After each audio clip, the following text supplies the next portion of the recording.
ಎಲ್ರಿಗೂ ಶರಣು. ನಾನು ನಿಮ್ಮ ಸುದರ್ಶನ್ ಸಂಚಾರಿ. ನಾನು ಮತ್ತು ಭೈರವ ಯೋಗ ಕನ್ಯಾಕುಮಾರಿಯಿಂದ ಕೇಪ್ ಟೌನ್ವರೆಗೂ ಸೈಕಲಲ್ಲಿ ಪ್ರಯಾಣ ಮಾಡ್ತಿದ್ದೀವಿ. ಸದ್ಯಕ್ಕೆ ಹಿಂದ್ಗಡೆ ನೋಡ್ತಾ ಇರ್ಬೋದು, ಅದು ಸ್ವಾಮಿನಾರಾಯಣ ಮಂದಿರ ಅಂತ. ಇದು ಗುಜರಾತಲ್ಲಿ ಬರುತ್ತೆ. ನಾವೀಗ ಗುಜರಾತ್ನ ನಾರಾಯಣ ಸರೋವರದಲ್ಲಿದ್ದೀವಿ. ನಾರಾಯಣ ಸರೋವರ ಮತ್ತು ಕೋಟೇಶ್ವರ ಅಂತ ಇಲ್ಲಿ ಒಂದು ಧಾರ್ಮಿಕ ಸ್ಥಳ ಇದೆ. ಮತ್ತು ಭಾರತದ ಪಶ್ಚಿಮ ಭಾಗ ಕೂಡ ಇದೆ. ನಿನ್ನೆ ರಾತ್ರಿ ವಿಡಿಯೋ ನೋಡಿದ್ರೆ ನೀವು ಅದನ್ನೆಲ್ಲ ನೋಡ್ಕೊಂಡು ಬಂದಿರ್ತೀರ. ಇವಾಗ ನಾವು ಇಲ್ಲಿಂದ ಹೊರಡಬೇಕು. ಮಿಸ್ಟರ್ ಭೈರವ ಅವರು ಫುಲ್ಲು ಪ್ಯಾಕಾಗಿ ಮಲ್ಕೊಂಡವ್ರೆ. ಯಾಕಂತಂದರೆ ಇಲ್ಲಿ ಸಖತ್ತು ಚಳಿ. ಭೈರವ, ಮಿಸ್ಟರ್ ಭೈರವ, ಎದ್ದೇಳಿ ಬೇಗ, ಎದ್ದೇಳಿ. ಎದ್ದೊರಗೆ ಬನ್ನಿ ಸಾಕು. ಬನ್ನಿ, ಕಮ್, ತೆಗೀರಿ ಒಂದೆರಡು ಬಸ್ಕಿ. ಚಳಿ.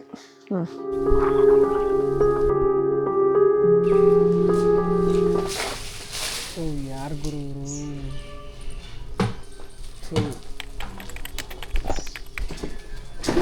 ಎಲ್ಲ ಗಲೀಜ್ ಇಟ್ಕೊಂಡ್ರೆ. ಒಳಗೆ ಒಂದು ದೇವಸ್ಥಾನ ಇದೆ. ಎಲ್ಲಿ ಬೇಕು ಅಲ್ಲೇ ತಂದು ಬಿಸಾಕ್ತವ್ರೆಲ್ಲ. ಇದೇ ನೋಡ್ರಿ ದೇವಸ್ಥಾನ. ಈ ದೇವಸ್ಥಾನನೆಲ್ಲ ಮರಳುಗಲ್ಲಲ್ಲಿ ಕಟ್ಟಿದ್ದಾರೆ. ನಾರಾಯಣ ದೇವಸ್ಥಾನ ಇದೇ ಇರಬೇಕು. ये मंदिर किस लिए है और वो क्या है, इसका महत्व क्या है, थोड़ा बोल सकते हैं? वो तो पुजारी बताएगा भाई। ओ, आपको नहीं पता? ठीक है दादा, ಥ್ಯಾಂಕ್ ಯು. ದೇವಸ್ಥಾನ ಎಲ್ಲ ಚೆನ್ನಾಗಿದೆ. ಇದನ್ನೆಲ್ಲ ಹೊಸದಾಗಿ ಮೇಲೆ ತೇಪೆ ಹಾಕಿದ್ದಾರೆ. ಈ ಕಲ್ಲೇನು ಕಾಣಿಸ್ತಿದೆಯಲ್ಲ ಬ್ರೈಟಾಗಿ, ಇದನ್ನೆಲ್ಲ ತೇಪೆ ಹಾಕಿದ್ದಾರೆ. ಚೆನ್ನಾಗಿ ಕಾಣಿಸ್ತಿರೋದನ್ನೆಲ್ಲ. ಇದು ಸರೋವರ. ಇದ್ರ ಹೆಸರು ನಾರಾಯಣ ಸರೋವರ ಅಂತ. ಇದನ್ನು ನೋಡೋದಕ್ಕೆ ತುಂಬ ಜನ ಬರ್ತಾರೆ ಇಲ್ಲಿಗೆ. ನೀವಿಲ್ಲೇ ನೋಡ್ತಾ ಇದ್ದೀರಲ್ಲ, ಈ ದೇವಸ್ಥಾನದ ಬಗ್ಗೆ ನಾನು ಇವಾಗ ತಿಳ್ಕೊಂಡಾಯ್ತು. ನಿಮಗೆ ಹೇಳಬೇಕು ಅಂತಂದರೆ, ಇಲ್ಲಿರೋ ದೇವಸ್ಥಾನ ಮತ್ತು ಇಲ್ಲಿರೋಂಥ ಸರೋವರ ತುಂಬ ಬಹುಮುಖ್ಯ. ವೈಷ್ಣವ ಪಂಥನ ಯಾರ್ಯಾರೆಲ್ಲ ಅನುಕರಣೆ ಮಾಡ್ತಾರೋ ಅವ್ರಿಗೆ ತುಂಬ ಇಂಪಾರ್ಟೆಂಟು. ವೈಷ್ಣವ ಪಂಥ ಅನುಕರಣೆ ಮಾಡೋರಲ್ಲಿ 5 ಪ್ರಮುಖ ಸರೋವರಗಳು ಬರುತ್ತೆ. ಬಿಂದು ಸರೋವರ, ಪುಷ್ಪಕ ಸರೋವರ, ಮಾನಸ ಸರೋವರ, ನಾರಾಯಣ ಸರೋವರ ಮತ್ತು ಪಂಪ ಸರೋವರ ಅಂತ. ಈ ನಾರಾಯಣ ಸರೋವರ 5 ಸರೋವರಗಳಲ್ಲಿ ಒಂದು. ಜೊತೆಗೆ ಇಲ್ಲಿ ನೀವು ನೋಡ್ತಾ ಇರ್ಬೋದು, ಇಲ್ಲೆಲ್ಲ ಸ್ನಾನಕ್ಕೆ ಅಂತ ವ್ಯವಸ್ಥೆ ಮಾಡಿದ್ದಾರೆ. ಮೊದಲು ಪುರಾಣ ಕಾಲದಲ್ಲಿ ಇಲ್ಲಿ ಬಂದ್ಬಿಟ್ಟು ಯೋಗಿಗಳು ಇಲ್ಲಿ ಬಂದು ತಪಸ್ ಮಾಡಿ ಇಲ್ಲಿ ಸ್ನಾನ ಮಾಡಿದ್ರೆ ಅವ್ರಿಗೆ ಪುಣ್ಯ ಬರುತ್ತೆ, ಮತ್ತು ಅವರು ಅದ್ರ ಮೂಲಕ ಸಾಧನೆ ಮಾಡ್ಬೋದು ಅಂತ ನಂಬಿದ್ರು. ಇಲ್ಲಿ ಅವತ್ತಿಂದನೂ ಈ ಕಾರ್ಯಗಳೆಲ್ಲ ನಡ್ಕೊಂಡ್ಬಂದಿದೆ. ಯಾರ್ಯಾರೆಲ್ಲ ವೈಷ್ಣವ ಪಂಥ ಅನುಕರಣೆ ಮಾಡ್ತೀರಾ, ನಿಮಗೆ ಪಂಚ ಸರೋವರಗಳ ಬಗ್ಗೆ ಗೊತ್ತಿರೋದೆ. ಈ ಸರೋವರದ ಬಗ್ಗೆ ಭಾಗವತ ಪುರಾಣದಲ್ಲೂ ಬರೆದಿದ್ದಾರೆ. ಸರೋವರ ಹೇಗೆ ಹುಟ್ಟಿತು ಅಂತ ನಂಬ್ತಾರೆ ಅಂದರೆ, ಇಲ್ಲಿ ಒಂದು ಕಾಲದಲ್ಲಿ ಸಖತ್ ಬರಗಾಲ ಬಂದಿತ್ತಂತೆ. ಬರಗಾಲ ಬಂದಂಥ ಸಂದರ್ಭದಲ್ಲಿ ಸ್ವತಃ ವಿಷ್ಣು ಇಲ್ಲಿರೋ ಯೋಗಿಗಳ ಹತ್ರ ಬಂದು ಅವ್ರಿಗೆ ಉತ್ತರ ಕೊಡ್ತಾರೆ. ಇಲ್ಲಿ ನಾನು ನೀರು ತರಿಸ್ತೀನಿ ಅಂತ ಹೇಳ್ಬಿಟ್ಟು ಅವ್ರು ತಮ್ಮ ಹೆಜ್ಜೆಯನ್ನು ಇಡ್ತಾರೆ. ಆವಾಗ ಇಲ್ಲಿ ಈ ಸರೋವರ ಹುಟ್ಟಿತು ಅಂತ ನಂಬಲಾಗುತ್ತೆ. ಇಲ್ಲಿ ಒಂದು ಆದಿತ್ಯನಾರಾಯಣ ದೇವಸ್ಥಾನ ಇದೆ.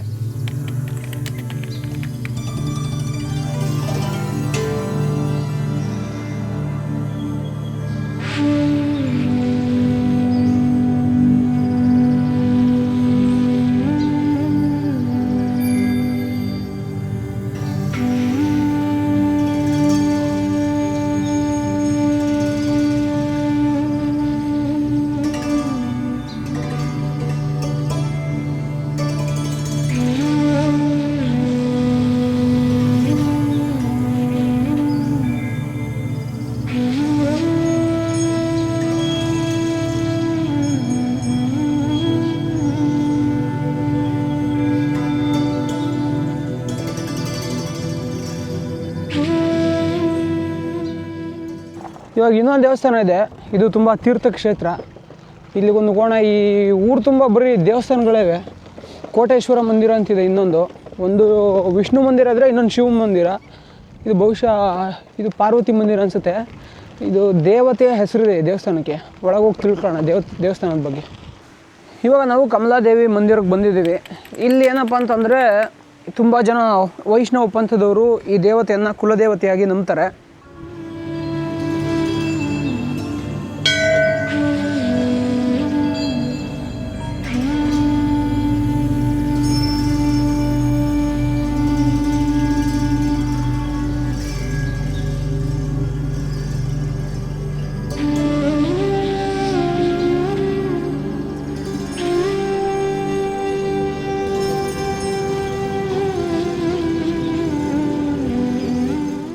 ಇಲ್ಲೇನು ದೇವಸ್ಥಾನ ಇದೆಯಲ್ಲ, ಇದನ್ನು ಕೋಟೇಶ್ವರ ಮಂದಿರ ಅಂತ ಕರೀತಾರೆ. ಇದು ರಾಮಾಯಣಕ್ಕೆ ಸಂಬಂಧಿಸಿದಂಥ ಒಂದು ದೇವಸ್ಥಾನ.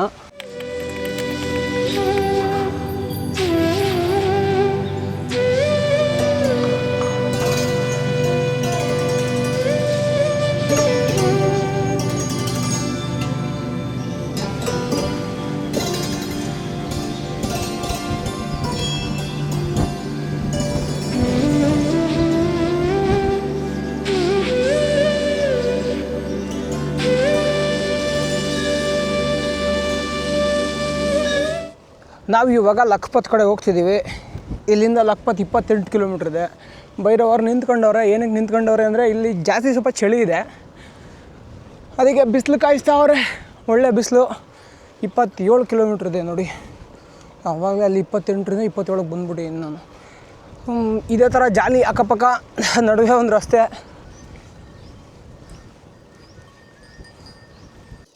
ಗುರು ಬೆಳಗ್ಗೆಯಿಂದ ಏನು ತಿನ್ನೋಕ್ಕೆ ಸಿಕ್ಕಿಲ್ಲ ಗುರು ನನಗೆ. ಎಂಥ ಸಾವ. ಈ ಊರುಗಳಲ್ಲಿ ಯಾವುದು ಹೋಟ್ಲುಗಳು ಇರೋಲ್ಲ ದರಿದ್ರಿಗೆ. ಈ ಸರ್ಕಲ್ಡ್ರಲ್ಲೇ ಈ ಸರ್ಕಲ್ಡ್ರ ಭೈರವ ಬತಾನ್ ಸರ್ಕಲ್ಡ್ರ ಶೋ. यस ट्रैवल कहाँ से? कन्याकुमारी. अभी नारायण सरोवर आगे होटल है. अभी जाना कहाँ है? लखपत. लखपत ही मिलेगा. लखपत भी लगभग नहीं मिलेगा, वो मिलेगा गडोली. लखपत में खाना नहीं मिलेगा? खाना तो मिल जाएगा, हाँ. रहने की जगह नहीं मिलेगी मतलब. नहीं, रहने को तो नहीं होना चाहिए. खाने का किधर मिलेगा? मिल जाएगा लखपत में. कितना दूर है इधर लखपत? 20 किलोमीटर. हाँ 22 होगा.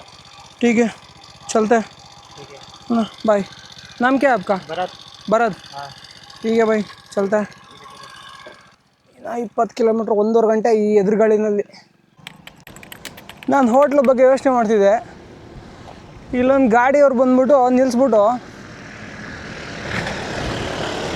ಇದೇ ಗಾಡಿಯವರು ಅವ್ರ ಮನೆಗೆ ಫೋನ್ ಮಾಡಿ ಹೇಳಿದ್ರು, ನಮ್ಮ ಮೆಹಮಾನ್ ಅಂದರೆ ಅತಿಥಿ ಬಂದವ್ರೆ, ಊಟಕ್ಕೆ ರೆಡಿ ಮಾಡು ಬರ್ತೀನಿ ಅಂತ. ಸಖತ್ತು.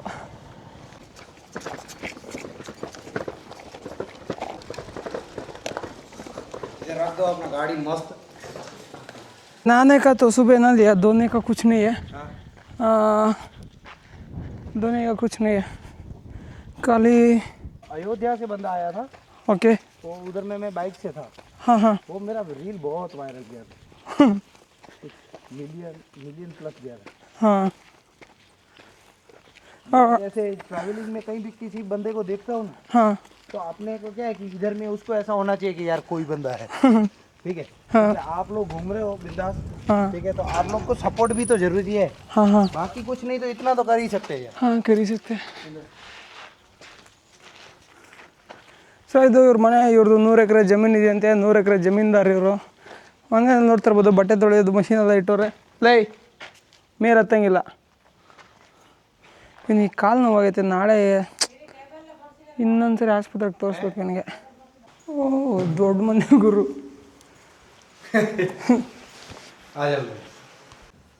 ನಂದೊಂದು ಸ್ವಲ್ಪ ಸಿಸ್ಟಮಲ್ಲಿ ಕಾಪಿ ಮಾಡೋದೆಲ್ಲ ಇದೆ. ಈ ಫೈಲ್ಸ್ ಎಲ್ಲ ಕಾಪಿ ಮಾಡೋದು ಸ್ವಲ್ಪ ಹಿಂಸೆ ಆಗ್ಬಿಡುತ್ತೆ ಅವಾಗ. ಇದು 3/4 ಗಂಟೆ ಆಗುತ್ತೇನಪ್ಪ. 350 ಫೈಲ್ ಇದ್ದಾವೆ. और मेरे को ये पूछना है. उसके लिए बन रहे. ओ थैंक्स. हम भी घर पे हम ज़्यादा दही खाते हैं और मक्खन खाते हैं. हाँ, दही मक्खन हमारे यहाँ रहता है बिंदास. मक्खन में पूछा तुम क्या बस है? बस शायद होगा. ನಾವು ಅವ್ರಿಗೆ ಹೇಳಿದೆ ನಮ್ಮ ಮನೇಲಿ ಬೆಣ್ಣೆ ತಿಂತೀವಿ ಅಂತ. ಅದಕ್ಕೆ ಅವ್ರು ಬೆಣ್ಣೆ ತೊಗೊಂಬಂದವ್ರೆ. मैं बहुत आया हूँ उधर में. ये अपना पलकड़ है ना, पलकड़ आया हूँ ट्रेलर लेके. ट्रेलर चला था हमने पहले. पालक्काड. हाँ, पलकड़, सेलम, चित्रदुर्गा. मेरा गाँव है चित्रदुर्गा. है. हाँ मेरा. उसके बाद ये क्या बोलते हैं, श्री पेरामदुरम. श्री पेरंदुरई. हाँ, श्री पेरम्बूर. श्री पेरामदुरम. और चेन्नई से थोड़ा पास में है. उधर में लोड करने के लिए गया था. क्या लोड जाता है इधर से उधर? उधर से बक्सा आता है, इधर से हम लोग पाइप लेके जाते हैं. बक्सा मतलब? वो फ्रेम था किसी का. वो अपना लोहे का कोई फ्रेम रहता है बक्स. ये इधर में बड़ौदा में खाली किया था. और हम लोग इधर से जो आते हैं ना, कच्छ से पाइप बहुत जाते हैं उधर.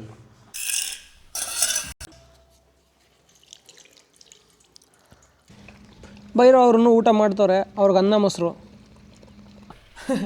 इधर आप 5 दिन 7 दिन 8 दिन 10 दिन कितना दिन भी स्टे कर सकते हो, आराम कर सकते हो।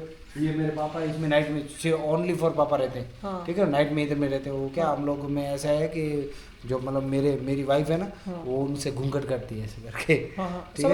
हाँ, तो नाइट में स्टे पापा इधर करते हैं, तो पापा के साथ में आप रह सकते हो बिंदास, ठीक है। और इधर खाना पीना भी बिंदास कर सकते हो आप। इधर में समझ लो आप अपने घर पे बैठे हो ऐसा फील करने की कोशिश करूंगा, ठीक है।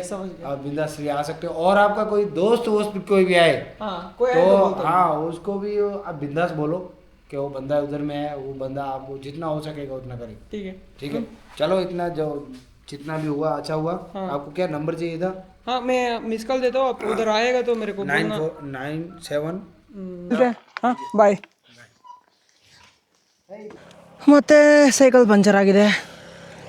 ಇದು ವಿಧಿ ವಿಪರೀತ ವಿಧಿ ಆಘಾತ ಥರ ಆಗೋಗ್ಬಿಡ್ತೀವಿ ನನ್ನ ಲೈಫು. ಏನು ಮಾಡೋದು ಗೊತ್ತಾಗ್ತಿಲ್ಲ.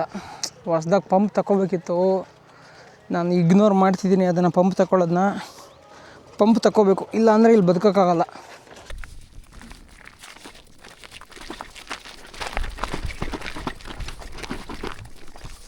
ಈ ಪ್ರಯಾಣದಲ್ಲಿ ನಿಮಗೇನಾದರೂ ನನಗೆ ಫಿನಾನ್ಷಿಯಲಿ ಸಪೋರ್ಟ್ ಮಾಡಬೇಕು ಅಂತ ಅನಿಸಿದ್ರೆ ನೀವು sudarshansancheri.com ವೆಬ್ಸೈಟ್ನ ಓಪನ್ ಮಾಡಿ ಸಬ್ಸ್ಕ್ರಿಪ್ಷನ್ ಮೇಲೆ ಕ್ಲಿಕ್ ಮಾಡಿ ನೀವು ನನ್ನ ಕಂಟೆಂಟ್ಗೆ ಸಬ್ಸ್ಕ್ರೈಬ್ ಮಾಡ್ಕೋಬೋದು.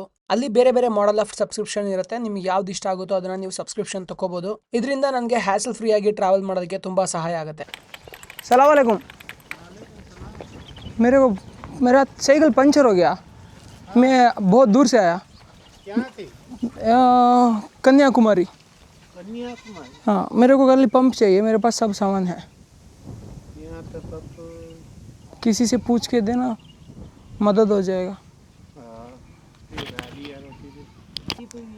ಸೈಕಲ್ ಪಂಚರ್ ತೆಗಿಬೇಕು, ಎಲ್ಲ ಬಂದವ್ರೆ. ಸಲಾಮ್ ಅಲೈಕುಮ್. ಹಾಂ, ಪಂಪು ತಗೊಂಬಂದ್ರು ಒಬ್ಬರು. ಓ, ಥ್ಯಾಂಕ್ ಯು ಬೈ. अंदर ट्यूब है? हाँ, ट्यूब है. तो 50 चाहिए, वो टायर जितना चाहिए ना, ट्यूबलेस का नहीं, ट्यूब.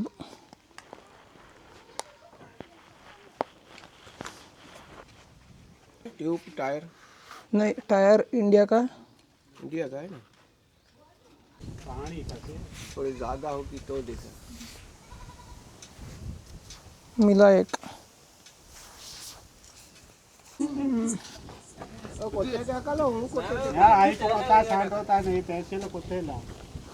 ಸೊ ನಾನು ಇವಾಗ ಹೊಸ ಟ್ಯೂಬ್ ಹಾಕ್ತಿದ್ದೀನಿ. ಅದರಲ್ಲಿರೋ ಮುಳ್ಳೆಲ್ಲ ತೆಗೆದುಬಿಟ್ಟು, ಅದು ಯಾಕೋ ಪಂಚರ್ ಸಕ್ಸಸ್ ಆಗ್ತಿಲ್ಲ. ನೆಕ್ಸ್ಟು ನನ್ನ ಫ್ರೆಂಡ್ ಯಾರಿಗಾರು ಬರೋರ್ಗೆ ಹೇಳ್ತೀನಿ ಅಂದರೆ ಟ್ಯೂಬ್ ಎತ್ಕೊಂಬನ್ನಿ ಬೆಂಗಳೂರಲ್ಲಿ ಅಂತ.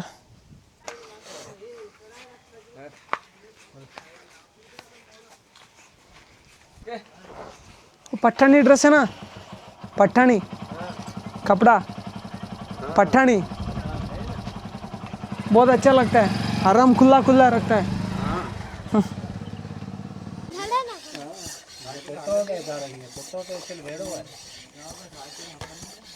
ನಮ್ಮ ಪಂಚರ್ ಹಾಕೋದಕ್ಕೆ ಭೈರವನ್ ನೋಡೋದಕ್ಕೆ ಊರಿಂದ ಎಲ್ಲ ಜನ ಬಂದವ್ರೆ. ಎಲ್ಲರನ್ನೂ ಕರ್ಸವ್ರೆ, ಜನ ಬರ್ರೋ ಇಲ್ಲಿ ಈ ನಾಯಿ ತಗೊಂಬಂದವನು ಇಲ್ಲಿ ಅಂತ. ಆಯಿತಾ ಚಿನ್ನ, ಹೋಗೋದು ಇವಾಗ ಪಂಚರ್ ಆಯಿತು. Bye bye, ಶುಕ್ರಿಯಾ.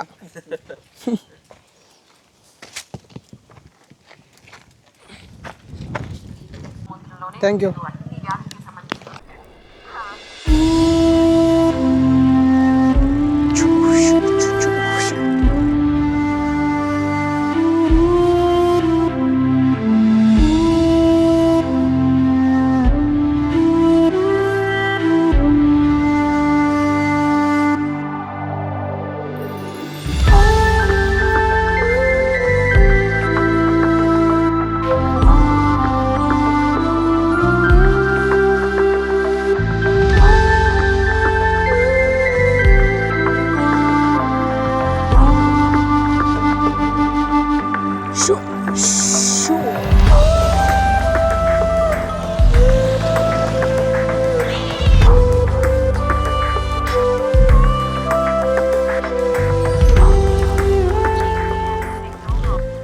ಬೆಳಗ್ಗೆಯಿಂದ ಬರಬೇಕು ಅಂತಿದ್ದ ಸ್ಥಳಕ್ಕೆ ಬಂದು ಮುಟ್ಟಾಯಿತು. ಇದರ ಹೆಸರು ಲಖಪತ್ ಕೋಟೆ ಅಂತ.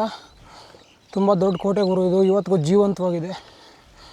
ಕೋಟೆ ಒಳಗಡೆ ಒಂದು ಗುರುದ್ವಾರ ಇದೆ, ಅಲ್ಲಿ ಉಳ್ಕೊಳಕ್ಕಾದರೆ ಉಳ್ಕೋಬೇಕು ಇವತ್ತು, ಇಲ್ಲ ಅಂದರೆ ಹಾಗೆ ಮುಂದಕ್ಕೆ ಹೋಗ್ಬೇಕಾಗತ್ತೆ. ಇದು ಕೋಟೆಯ ದ್ವಾರ ಬಾಗಿಲು. ಎಷ್ಟು ದೊಡ್ಡ ಕೋಟೆ ಗುರು ಇದು. ಇದನ್ನು ಭುಜ್ ವಾರೋ ನಾಕ ಅಂತ ಕರೀತಾರೆ, ಅಂದರೆ ಭುಜ್ ಕಡೆಗಿನ ದ್ವಾರ ಬಾಗಿಲು ಅಂತ ಅರ್ಥ. ಇದು ಕೋಟೆ ಒಳಗೆ ಎಷ್ಟು ದಪ್ಪ ಇದೆ ಗೊತ್ತಾ ಕೋಟೆ ಗೋಡೆ, ಸಾಕಾಗಿದೆ. ತುಂಬ ದೊಡ್ಡ ಕೋಟೆ ಇದು. ಕೇಳ್ಬಿಡೋಣ ಇವ್ರಿಗೆ ಗುರುದ್ವಾರ ಯಾವ ಕಡೆಗಿದೆ ಅಂತ. ಸಲಾಮ್ ಅಲೈಕುಮ್. ಸಲಾಮ್ ಅಲೈಕುಮ್. ಗುರುದ್ವಾರ. Thank you. ಇಲ್ಲಿದೆ ಗುರುದ್ವಾರ ಶ್ರೀ ಗುರು ನಾನಕ್. ಅದಾದಮೇಲೆ ದರ್ಬಾರ್ ಎಲ್ಲ ಕದಾಕ್ಬಿಟ್ಟವ್ರು ಒಳಗರು. ಗುರುದ್ವಾರ ಅದು ಒಳಗೆ ಹೋಗ್ತಾ ಇದ್ದೀನಿ.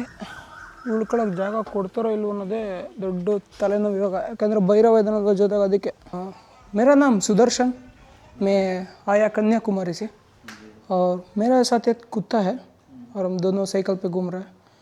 मेरे पास टेंट है, आज रात में इधर सो सकते. ನಾವಿಲ್ಲಿ ಗುರುದ್ವಾರದೊಳಗೆ ಬಂದಿದ್ದೀವಿ. ವಿಷಯ ಏನಂದರೆ ಅವ್ರು ಭೈರವನ ನಡತೆನ ನೋಡ್ಬಿಟ್ಟು ನಮ್ಗೆ ರೂಮ್ ಕೊಟ್ಟವ್ರೆ. ಇದು 2ನೇ ನಂಬರ್ ಅಂತ ಎಲ್ಲ ಹಾಕೋರೆ. ಹಾಂ, ಇಲ್ಲ ಹಾಕೋರೆ. ಇದು ನಮಗೆ ಕೊಟ್ಟಿರೋ ರೂಮು.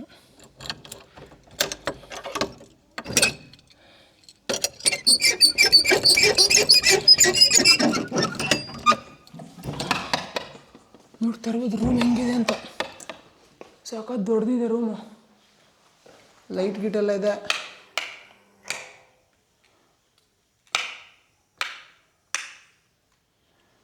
ಒಂದೇ ಒಂದು ಲೈಟ್ ಇದೆ, ಮಿಣಕಿ ಅನ್ನೋಂಥರ. ಸೊ ಗೈಸ್, ಇಷ್ಟೇ. ನಾನು ಲಂಗರಲ್ಲೇ ಊಟ ಮಾಡ್ಕೊಂಡು ಮಲ್ಕೋತೀನಿ. ಮತ್ತು ನಾಳೆ ಮತ್ತೆ ಹೊಸ ಬ್ಲಾಗಲ್ಲಿ ಸಿಗೋಣ. ಇಲ್ಲೆಲ್ಲ ಮಸ್ತಿದೆ, ಫುಲ್ ಪ್ಲೇಸ್ ಎಲ್ಲ ಮಸ್ತಿದೆ. ಸೊ ತೋರಿಸ್ತೀನಿ ನಾಳೆ ವಿಡಿಯೋದಲ್ಲಿ ಸಿಗೋಣ. ಅಲ್ಲಿವರೆಗೂ ಎಲ್ರಿಗೂ ಬಾಯ್ ಬಾಯ್.